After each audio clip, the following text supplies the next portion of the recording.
Ernie Johnson, Shaq, Kenny, and Charles. Later tonight, Warriors and Nuggets. But first, the Rockets and Spurs in San Antonio as Houston turns the page on the James Harden era, 9 games into his 9th season wearing the Rocket uniform. 4-team deal. Players winding up all over the place. James Harden in Brooklyn. Rockets getting Victor Oladipo and Dante Exum. Rodions Kurucs.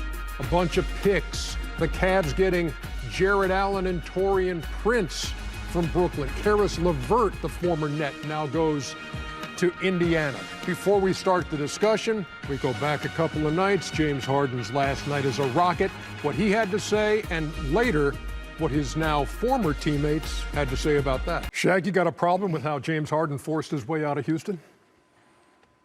Yes and no. One is the business of basketball, but you know, when you say you gave the city your all, that ain't true. And I'm about to say some things, and keep in mind I have G14 classification to say these things. You asked for Dwight Howard, we gave him to you. Didn't work out. You asked for Chris Paul, we gave him to you. You asked for some shooters, we gave it to you. We asked for Westbrook, your homeboy from Little League, we gave him to you. It didn't work out.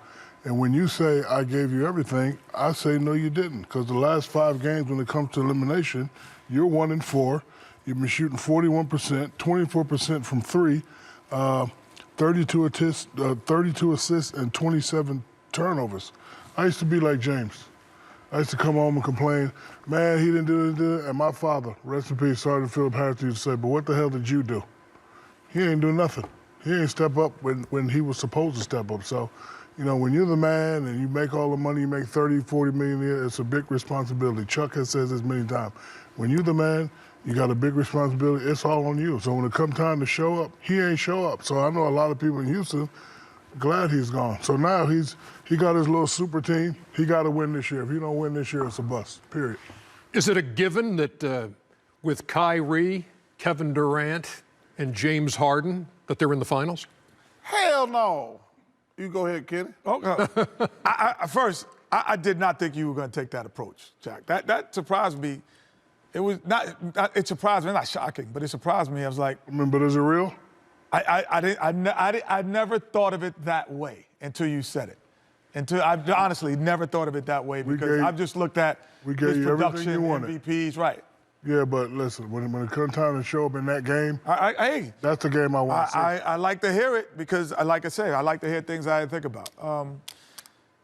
Nets, what James brings to them is, you know, they don't have to skill themselves. They're not as deep. Same with James. When he's off, he's still bigger enough to say, I could dominate you from my size. So they have 2 guys now. Kyrie is a skill guy. He's going to dominate you on his skill. He's not always more athletic and bigger. So at times you could possibly be there. So now the 3 of them, like Chuck, if you don't get to the conference finals, to the NBA finals, it is a bust. This is no, they're all in. Yeah, obviously. And you say it's not a guarantee. I don't think it's even close to a guarantee. Ernie, you got the only one of those 3 guys who has proven to me he's not selfish and not a mean guy is KD.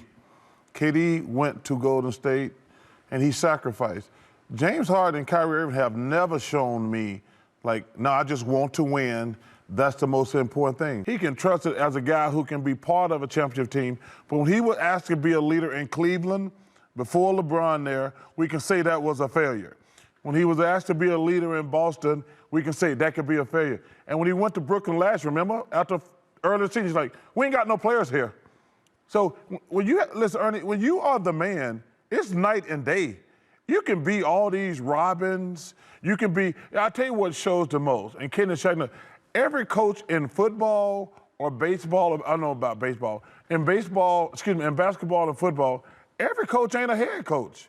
And every guy cannot deal with the pressure of being the man. Like, some of the things that was said about me, hey, listen, it hurts my feelings back in the day. Don't anymore.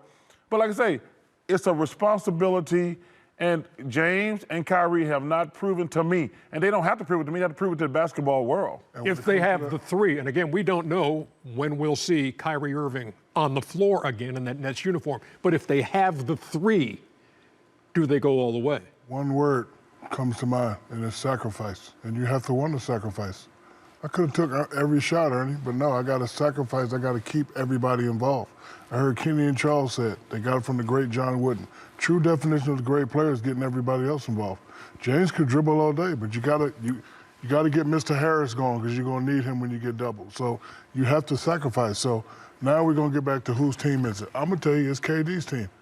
You know, James Harden ain't used to that. Kyrie ain't used to that. Well, you know, Kyrie's used to it a little bit, but now that James is there, like Charles said, shots are going to lessen, and are they going to sacrifice? Not only shots are going to lessen, it's different when those reporters, and this is what is an understatement guys don't admit, when those reporters go by your locker and they go to his first, then they come to you. Oh, yeah. Like, that for guys who have been that guy, they say, oh, that doesn't, yeah, I've been in there too, though. It could bother. You got to see if it does. Listen, it's going to be a fun fascination.